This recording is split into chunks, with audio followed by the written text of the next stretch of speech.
एक पंचायत प्रधान की क्या पावर्स रहती है?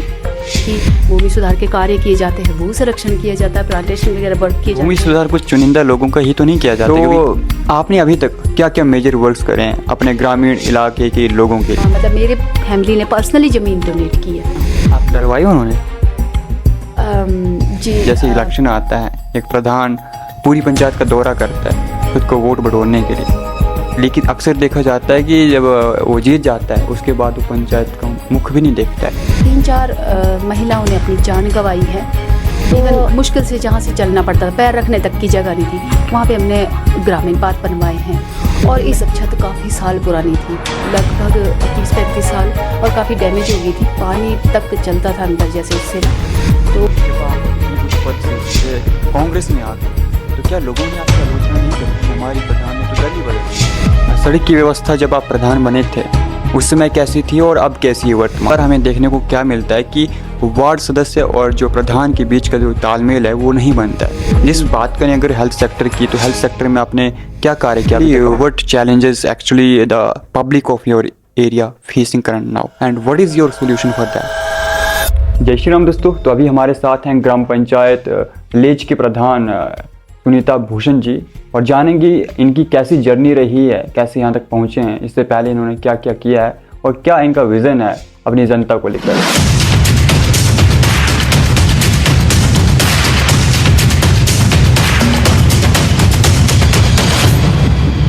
नमस्कार जी।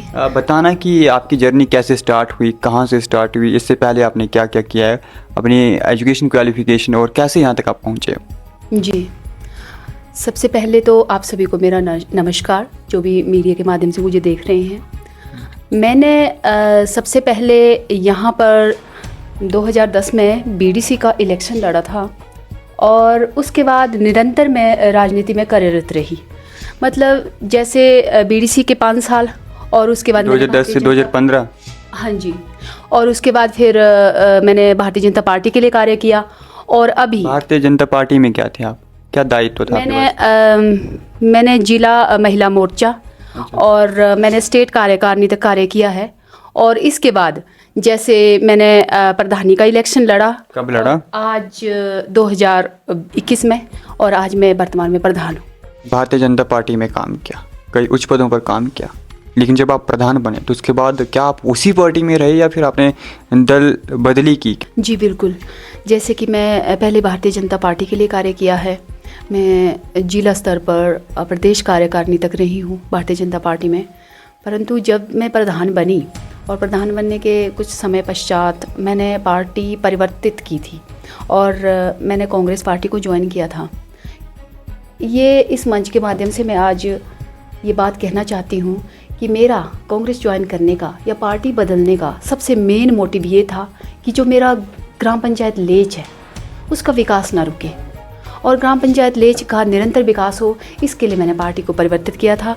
और जब जैसे कि भारतीय जनता पार्टी के समय मेरे लगभग 15 करोड़ रुपए के कार्य जो ग्राम पंचायत लेज में 15 करोड़ रुपए के कार्य किए थे आपने? धरातल पर हुए। कांग्रेस के टाइम भी हो रहे हैं, जैसे जिनमें 3 सड़कें हैं, सुकरट्ठी से गुआड़ी तक, और इधर सुलिया से हमारे लेज पुल तक, लेज से सिंधुआ तक। ये जो कार्य हमारे आदरणीय जो एपीएमसी कमेटी के चेयरमैन है भाई ललित ठाकुर जी की देन है। और इसके साथ साथ स्ट्रीट लाइट ग्राम पंचायत लेज में, वो भी भाई ललित ठाकुर जी, जो कि वर्तमान में जिला परिषद भी है, उनकी देन है। लेकिन जब आप इतने उच्च पद से सीधे कांग्रेस में आ गए तो क्या लोगों ने आपकी आलोचना नहीं करी कि हमारी प्रधान ने तो दल ही बदल लिया? जी बिल्कुल, जब मैंने पार्टी बदली तो उस वक्त मुझे काफ़ी ज़्यादा आलोचना का शिकार होना पड़ा। मतलब बहुत काफ़ी बुरे दौर से उस टाइम मुझे गुजरना पड़ा, क्योंकि लोगों को ये लगता था कि नहीं यार, इतने अच्छे पोस्ट पे पहुंच गए हैं, इतने अच्छे तरीके से कार्य कर रहे हो किसी दल में, आप ऐसे दल को आपने चेंज क्यों किया? परंतु आज मैं इस मंच के माध्यम से कहना चाहती हूँ कि मेरा जो ये दल बदलने का एक ही मकसद था कि मेरी ग्राम पंचायत लेज की जो जनता है वो विकास से अछूती ना रह सके। प्रधान आपको प्रधान बने हुए लगभग 5 साल पूरे होने वाले हैं। जी। तो किस चीज़ ने इंस्पायर किया या किस इंसान ने इंस्पायर किया आपको मोटिवेट कि मुझे भी सोशल वर्क में जाना चाहिए, पब्लिक वेलफेयर में जाना चाहिए, लोगों के लिए काम करना चाहिए? यहाँ पे मैं सबसे पहले मेरी शादी जो बेसिकली हुई है, मैं मंडी ज़िला की हूँ। अच्छा, मंडी जिले से हाँ हो। जी। और यहाँ पे जब मेरी शादी हुई तो शादी के बाद जैसे मैंने यहाँ का कल्चर देखा तो जो कि मुझे काफ़ी अच्छा लगा। और सबसे बड़ी जो मोटिवेशन जो आपने बोला कि राजनीति या लोगों की सेवा के लिए जो थी मेरी मोटिवेशन, वो है मेरे पति श्री राजीव भूषण जी, जो मुझे हर वक्त मतलब इन चीज़ों के लिए गाइड करते हैं, सिखाते हैं, क्योंकि वो खुद भी एक शास्त्री हैं और लोगों की सेवा करना उन्हें बहुत अच्छा लगता है। और उन्हीं की बदौलत मतलब मैं भी इस लाइन में आई हूँ और आगे भी कार्य कर रही हूँ। जैसे अभी प्रधान हूँ तो जनसेवा के कार्य अभी भी कर रही हूँ। और प्रधान बने हुए अब काफ़ी समय हो चुका है और दूसरा भी जो है कार्यकाल अब शुरू होने वाला है कुछ ही समय में। तो आपने अभी तक क्या क्या मेजर वर्क्स करे हैं अपने ग्रामीण इलाके के लोगों के लिए? जैसे कि मेरे को प्रधान बने हुए लगभग 5 साल पूरे होने वाले हैं। मतलब जो कार्यकाल है मेरा वो लगभग अंतिम उसमें है, अंतिम पड़ाव पे है। और इन 5 सालों में जितना मुझसे बन पाया, जो कि मतलब एक मूलभूत आवश्यकता होती है, जैसे आपको पता ही होगा कि सड़क, शिक्षा, स्वास्थ्य, ये मतलब मैंने इन हर पैरामीटर्स पे काम किए हैं। सड़क की व्यवस्था जब आप प्रधान बने थे उस समय कैसी थी और अब कैसी है वर्तमान में? देयर आर सम चेंजेस और नॉट? यस, जब मैं प्रधान बनी थी तो जो हमारी ये लेच पंचायत है वो सड़क से वंचित थी। मतलब सड़क से कनेक्ट, सड़क नहीं थी, वैसे ही कनेक्ट नहीं थी। और उसके बाद जैसे मैं प्रधान बनी और उसके बाद हमने प्रयास किया और हमारे प्रयास के परिणाम स्वरूप जो गहरा मेन सड़क से लेच के लिए हमने सड़क बनवाई और उसके साथ साथ दुनाली से ऊपर लेच के लिए सड़क बनाई और आज वो कार्य धरातल पर है। मतलब वो थोड़ा ही पीछे है, बस कंप्लीट होने वाला है, लगभग होने वाला है जी। और इसके अलावा सड़क पे ये तो ये है कि जो मतलब हो चुकी हैं।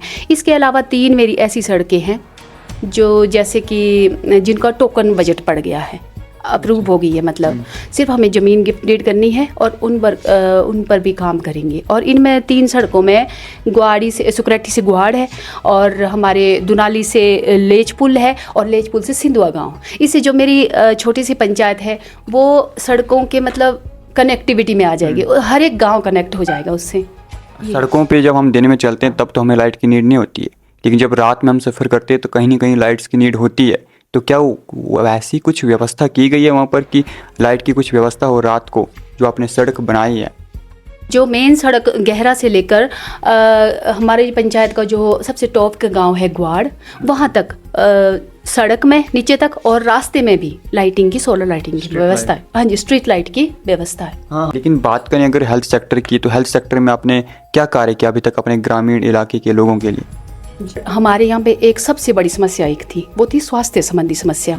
हमारा जो एरिया आपने देखा होगा काफ़ी पहाड़ी एरिया है और संकरे रास्ते हैं। अभी तो रास्तों के हालात थोड़ी ठीक है, उस टाइम नहीं भी थी।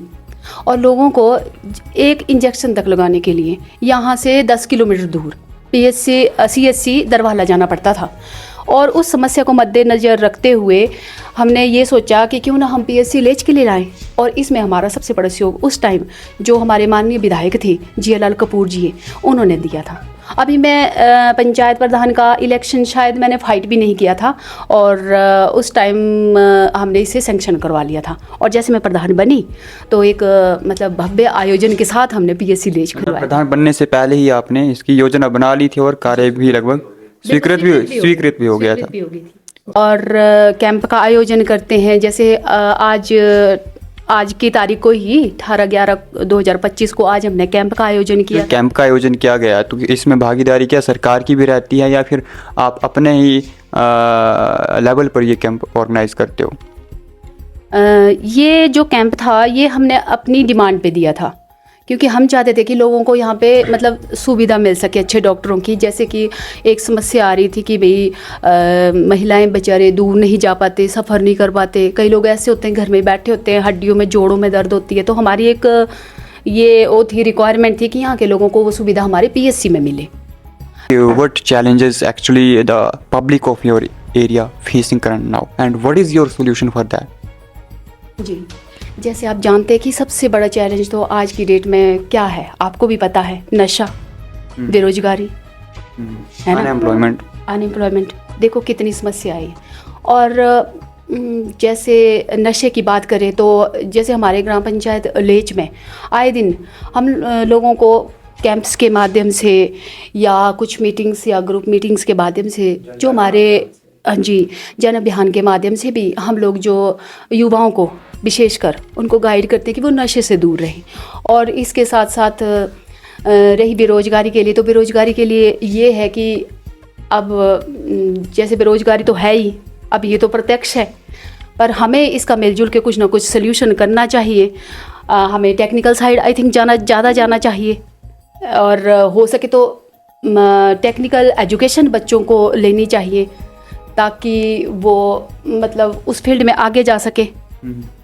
बेरोजगारी कम तब हो सकती है जब हम अपने एग्रीकल्चर के सेक्टर को आगे बढ़ाएं या फिर हम अपनी इंडस्ट्री को और ज़्यादा एक्सपेंड करें। अब हमारा एरिया ऐसा है जहाँ पर हम इंडस्ट्री को इतना एक्सपेंड नहीं कर सकते हैं, लेकिन एग्रीकल्चर को कहीं ना कहीं आगे बढ़ा सकते हैं, क्योंकि हम एक ग्रामीण क्षेत्र से निवास करते हैं, तो यहाँ पर एग्रीकल्चर और ज़्यादा आगे बढ़ सकती है। तो इसको लेकर आपने कुछ अपने 5 सालों में किया है?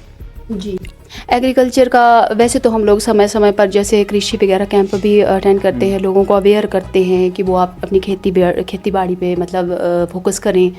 और साथ ही साथ जो मैंने अपने टाइम में जब मैं बीडीसी थी उस टाइम मैंने, क्योंकि यहाँ पे दिक्कत है पानी की और हमारी जितनी भी खेती बाड़ी है वो सब वर्षा के पानी पर निर्भर है।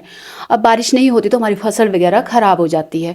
तो इसके लिए हमने जैसे लिफ्ट इरिगेशन किया था जब मैं बीडीसी मेंबर थी, और जिला परिषद जो लीला मैडम थी उस टाइम, अध्यक्ष साहब स्पीकर साहब के वाइफ थे तुलसी जी के, तो उनके टाइम हमने वो लिफ्ट इरिगेशन यहाँ के लिए सैंक्शन करवाया था। फिर उसके बाद डैमेज हो गया ड्यू टू हैवी रेन, हाँ, और उसके बाद दोबारा उसको रिपेयर किया है। अब देखते हैं कब तक उसका वर्क स्टार्ट होगा। कृषि को लेकर कुछ प्लान है आपका कि वैज्ञानिक कृषि यहाँ पर भी स्टार्ट की जाए ताकि लोगों को और ज़्यादा फैसिलिटीज़ मिले, या फिर जो कृषि को लेकर जो प्लान्स होते हैं, जो योजनाएं होती हैं, जो स्कीम्स होते हैं गवर्नमेंट की, आमतौर पर ग्रामीण इलाके के लोगों को पता नहीं होता, तो उनको लेकर आप उनको अवगत कराते हो या फिर नहीं कराते हो? से हम लोग यहाँ एग्रीकल्चर वालों के भी कैंप लगाते हैं, उनको भी बोलते हैं कि वो बताएं हमारे लोगों को कि किस तरह से हम लोग सिर्फ खेती से अपना पेट ही नहीं भर सकते, कमाई भी कर सकते हैं। तो मेरी कोशिश भी रहती है एग्रीकल्चर हो चाहे हॉर्टिकल्चर हो कि वो आके यहाँ पे लोगों को अवेयर करें, और लोग भी धीरे धीरे जैसे कुछ एक लोग ये सब कुछ कार्य भी करने में आगे आ रहे हैं। जैसे कि गांव में एक तो लोग ऐसे हैं जिन्होंने कीवी वगैरह स्टार्ट किया हुआ है, कुछ एक लोग ऐसे हैं मेरे गांव के जिन्होंने सब्जियां वगैरह उगाना शुरू कर दी है। तो मतलब धीरे धीरे चेंजेस हो रहा है। सरकार की तरफ से क्या उनको फैसिलिटीज़ दी जाती हैं या फिर सब्सिडीज़ दी जाती हैं कृषि को लेकर या फिर कृषि उत्पादों को खरीदने के लिए? जी, गवर्नमेंट की तरफ से भी सब्सिडी दी जाती है और लोग वहाँ से उसका बेनिफिट लेते हैं। लेकिन क्या आप ग्राम सभाएं भी आयोजित कराते हो? और ग्राम सभाएं अगर आयोजित कराते हो तो उसमें ग्रामीण जो लोग होते हैं या आपके जो वार्ड मेंबर हैं उनका कैसा सहयोग रहता है, कैसी पार्टिसिपेशन रहती है उन ग्राम सभाओं में? बहुत बढ़िया।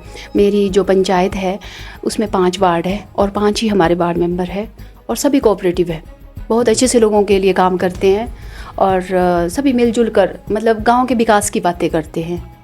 तो ग्राम सभाओं की बात रही कि साल में 2-3 बार होती है, लेकिन जो मीटिंग्स होती हैं वो महीने में 2 होती हैं। तो हम जानना चाहेंगे कि आप उन मीटिंग्स में क्या डिसाइड करते हो कि क्या हमारे इलाके में होना चाहिए, क्या विकास होना चाहिए? If you can share that. बिल्कुल सर। देखिए सर, जैसे जो मतलब मिनिमम जो पंचायत में मीटिंग होती है महीने में लगभग 2 होती है और होती हैं। और इसमें क्या रहता है, जो हमारे जैसे विकास कार्य चले होते हैं उनके बारे में डिस्कस होता है कि कहाँ तक कैसे कार्य हो रहा है, कोई दिक्कत तो नहीं है, या फिर नेक्स्ट में क्या काम करना है हमें, और क्या हमें किस तरह से हम लोगों का उसमें विकास में सहयोग कर सकते हैं। किसी के कोई पर्सनल काम भी होते हैं, छोटे मोटे काम रह जाते हैं, किसी को प्रस्ताव चाहिए होता है, किसी को पेंशन का रहता है, मतलब इस तरह के छोटे छोटे जो भी ये कार्य होते हैं ना, ये हम मीटिंग में डिसाइड करते हैं कि किसी का कोई हमारी पंचायत का कोई हिस्सा कोई बच तो नहीं गया विकास से, कि जहाँ काम की ज़रूरत हो। तो ये हमारे जो वार्ड मेंबर है वो हमें मिल के ये बातें बताते हैं और हम उस पर अमली जामा पहनाने की कोशिश करते हैं। जी, पंचायत में एक प्रधान होता है, उसके अंडर कई सारे वार्ड सदस्य होते हैं, लेकिन कई बार हमें देखने को क्या मिलता है कि वार्ड सदस्य और जो प्रधान के बीच का जो तालमेल है वो नहीं बनता है, जिस वजह से जो क्षेत्र का जो विकास है वो रुक जाता है। क्या आपने ऐसा फेस किया? शायद मैं सौभाग्यशाली हूँ कि मुझे ऐसा मतलब कभी देखने को नहीं मिला। और बहुत अच्छा रहा मेरा कोऑपरेशन, जितने भी थे मेरे वार्ड पंच। आप प्रधान हो, यानी आप पंचायत के प्रधान हो, सबसे मुख्य पद पर आप हो, तो एक पंचायत प्रधान की क्या पावर्स रहती हैं? जी, आप पावर्स की बात कर रहे हैं तो एक्चुअली पावर्स तो पब्लिक है। हाँ, वो तो पब्लिक है, लेकिन एक पंचायत प्रधान के पास क्या पावर है? पब्लिक ने तो आपको अपना प्रतिनिधि नियुक्त किया है ना। जी, आप कहना चाहते हैं कि एक क्या जिम्मेवारी है प्रधान की?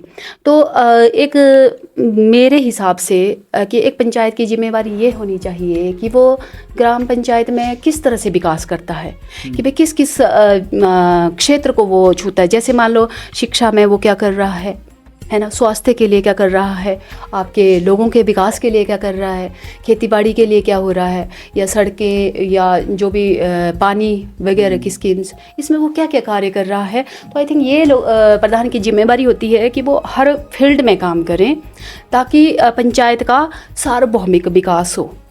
हाँ, तो मतलब यही हमारी भी कोशिश रही है कि हम हर फील्ड को मैंने टच करने की कोशिश की है। जैसे मैंने आपको हेल्थ की बात बताई, फिर एग्रीकल्चर में चलो प्रधानों का ये होता ही है कि भूमि सुधार के कार्य किए जाते हैं, भू संरक्षण किया जाता है, प्लांटेशन वगैरह वर्क किए जाते हैं। भूमि सुधार कुछ चुनिंदा लोगों का ही तो नहीं किया जाता। कई पंचायतों में ये भी देखने को मिलता है कि जो भूमि सुधार है वो कुछ चुनिंदा लोगों का किया जाता है जो कि उनके जान पहचान के हैं।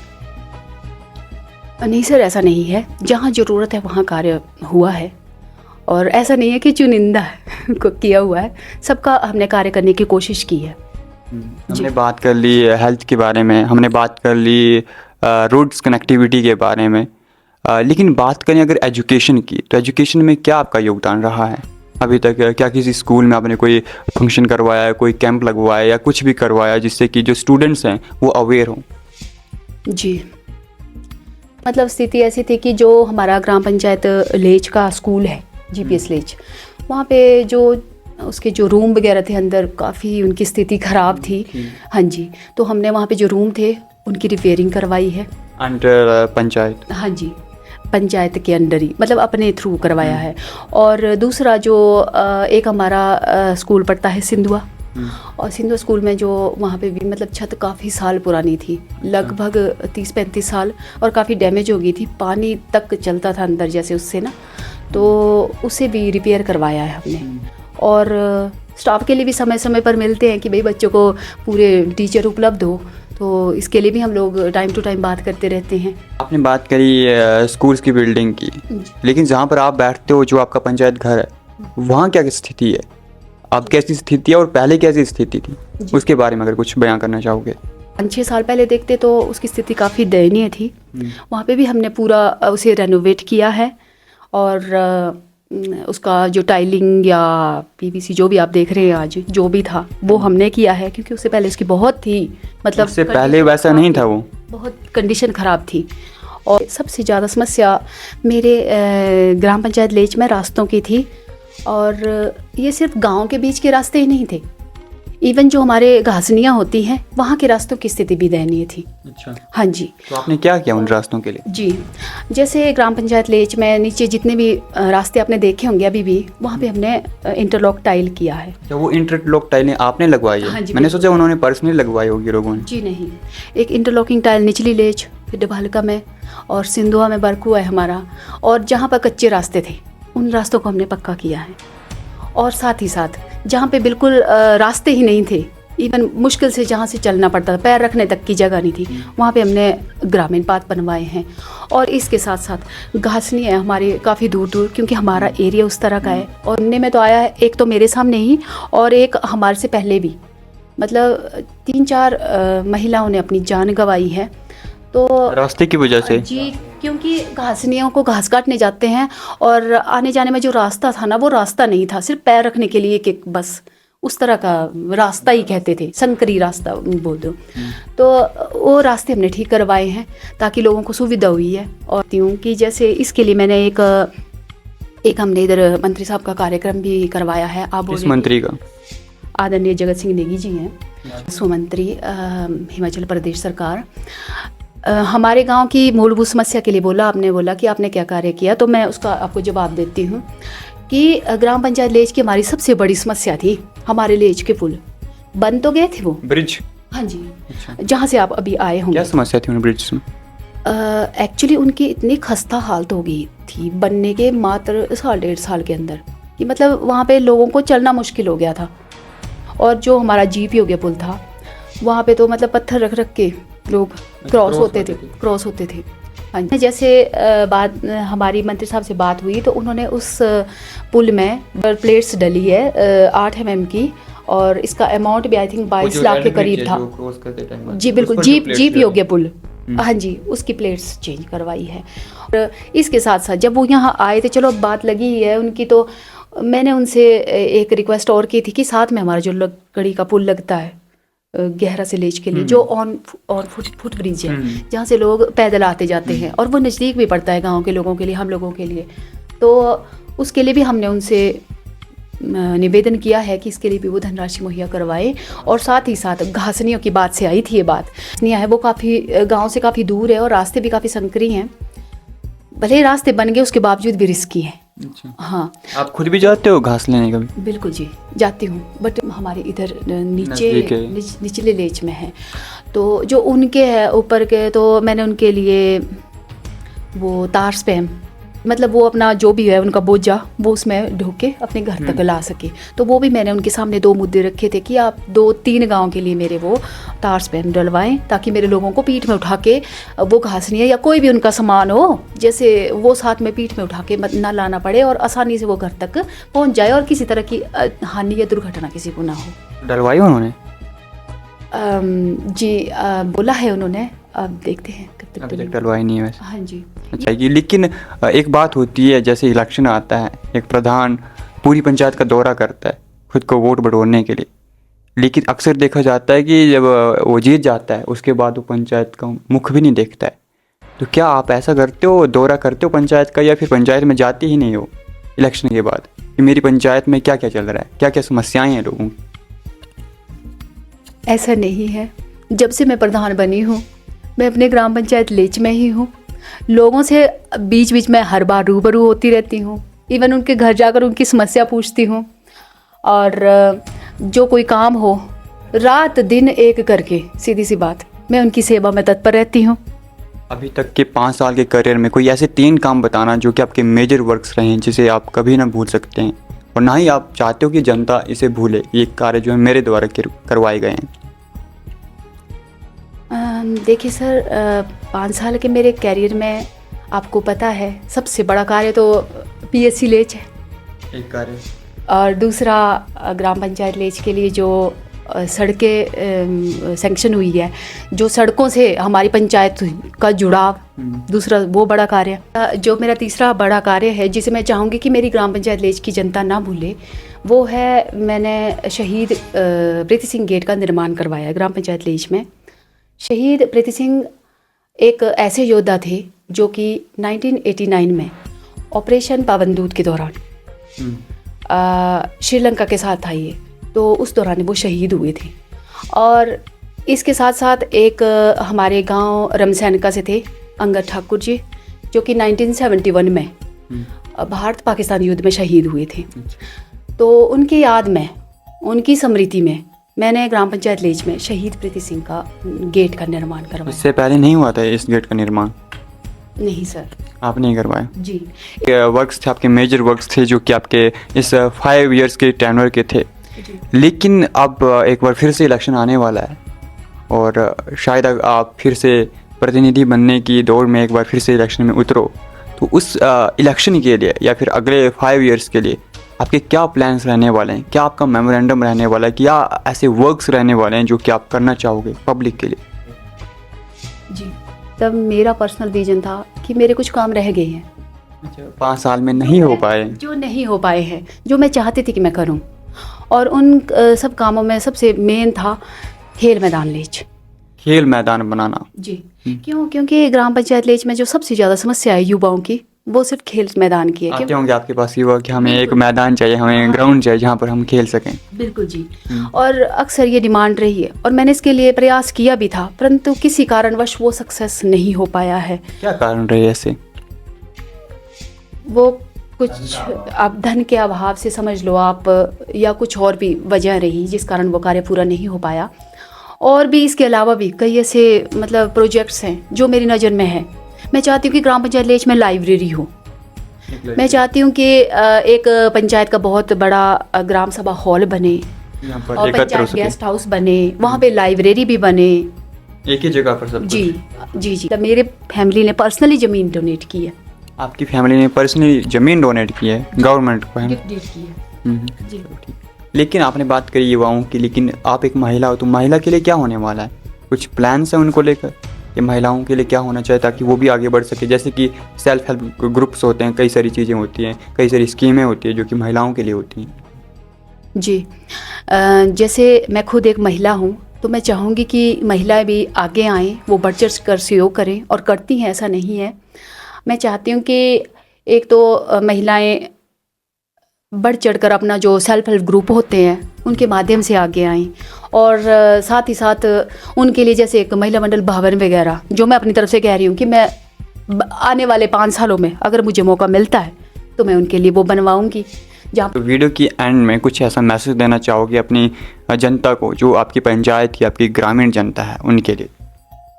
जी, मैं ग्राम पंचायत लेच की समस्त जनता का तहे दिल से आभार प्रकट करती हूँ कि जिन्होंने मुझे यहाँ पर प्रधान पद पर चयनित किया है और उन्होंने मुझे इस लायक बनाया है कि मैं ग्राम पंचायत लेच के इस विकास में अपना योगदान दे सकूँ। मेरी ग्राम पंचायत लेच की जनता बहुत अच्छी जनता है, हर वक्त मेरे साथ खड़ी है और जो विकास के कार्य ग्राम पंचायत लेच में हुए हैं, मैंने भी अपनी तरफ से पूरी कोशिश की है कि मैं वो विकास के कार्य हर घर तक पहुंचा सकूं और उम्मीद करती हूं कि लोगों तक वो चीज़ें अच्छी तरह से पहुंच पाई है। और साथ ही साथ मैं ग्राम पंचायत लेच की जनता से ये भी कहना चाहती हूँ कि जो भी मेरे मतलब प्यारी जनता जनार्दन मेरा सहयोग करती है विकास के कार्य में, इसी तरह आगे भी सहयोग बनाए रखें ताकि भविष्य में भी जो मेरे सपने हैं इस गांव के लिए, जो मैं चाहती हूँ कि गांव के विकास में मैं अपना और सेवा दे सकूँ और काम कर सकूँ, तो अपना आशीर्वाद मुझ पर हमेशा बनाए रखें। ठीक है, तो ये थे हमारे साथ प्रधान ग्राम पंचायत लेच, जिनके साथ कई लंबी वार्तालाप हुई जिसमें कई सारी बातें निकल कर सामने आई, जैसे कि इन्होंने किन किन विषयों पर किन किन मुद्दों पर काम किए। और एक बात हमें भी पता है कि जो एक प्रधान होता है वो किसी भी पार्टी का नहीं होता है और ना ही होना चाहिए। अपनी क्षेत्र के विकास के लिए उसे हर पार्टी से सहयोग भी मांगना चाहिए और हर पार्टी का सहयोग भी करना चाहिए। जैसे इन्होंने दल परिवर्तित किए तो इनका कहना है कि उस दल परिवर्तन के पीछे जो वजह थी वो अपने क्षेत्र का विकास था। तो मेरी नज़र में ये गलत भी नहीं है, बाकी आप भी अपने ओपिनियन देना। और ये थे हमारे साथ ग्राम पंचायत लेच के प्रधान, जिन्होंने अपनी बात आपके समक्ष रखी, अपने कार्य आपके समक्ष रखे। बाकी फैसला आपका है कि इनके द्वारा किए गए कार्य कितने अच्छे हैं और कितने अच्छे नहीं हैं। बाकी आप अपना भी ओपिनियन कमेंट सेक्शन में दे सकते हो और इस वीडियो को भी शेयर कर सकते हो। Thank you so much.